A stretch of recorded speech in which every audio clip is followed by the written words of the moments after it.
Hello मित्रांनो. तर 2-3 दिवसापूर्वीच नीटचा scam बाहेर आला. नीटमध्ये म्हणजे किती लोकांनी कसं कसं काही काही केलं आहे, कॉप्या वगैरे करून कसा पेपर फोडला आणि विकला, हे आपल्याला बाहेर आलं आहे. आणि NTAनं ती एक्झाम कॅन्सल केली. तर हे महागाई झालं होतं 2 वर्षापूर्वी आय थिंक. तर हे असं का होतं? मग आता हे जे पेपर जे फोडला आहे त्यांनी काहीतरी अमाऊंट घेतली असेल. आणि अमाऊंट देणारा पण आहे आणि घेणारा पण आहे इथे. मग ज्यांनी ही अमाऊंट दिली त्यांना, है ना, काही काही असेल, समजा 50 लाख असेल, 1 करोड असेल. मग कसं असतं, आता ही सिस्टीम आपली कशी आहे तुम्हाला माहीतच आहे. म्हणजे किती खराब सिस्टीम आहे आपली, किती भ्रष्ट आहे, किती स्लो सिस्टीम आहे. काही झालं तरी तेवढ्यापुरतं टेम्पररी काहीतरी ॲक्शन होते आणि नंतर जसं आहे तसं चालू राहतं. तर म्हणजे बघा ना, डॉक्टर व्हायचं लोक, नीट एक्झाम क्लिअर करायचे किंवा पास व्हायचं, म्हणजे मॅक्झिमम जे 10वी-12वीची मुलं असतात त्यांना काय व्हायचं तर डॉक्टर असतो. मॅक्झिमम म्हणजे तुम्ही 95% लोकांना जर विचारलं तर त्यांना तेच व्हायचं असतं. तर असं का, है ना? एक तर जागा कमी आहेत आपल्या इकडे, जागा खूप कमी आहेत.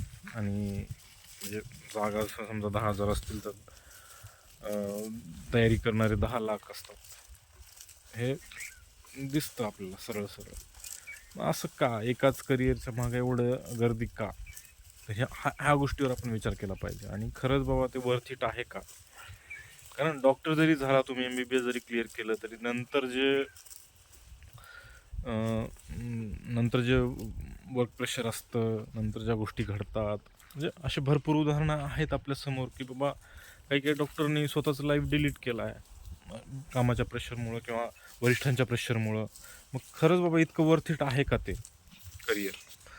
ह्याचा मला तर वाटतं विद्यार्थी मित्रांनी, जेवढे काही आहेत 10वी-12वी जे जातील पुढं एक्झाम देतील, आता जे 9वी-10वीला आहेत, समजा 8वी-9वीला आहेत, त्यांनी हा विचार केला पाहिजे आणि त्यांच्या पालकांनी पण हा विचार केला पाहिजे मित्रांनो.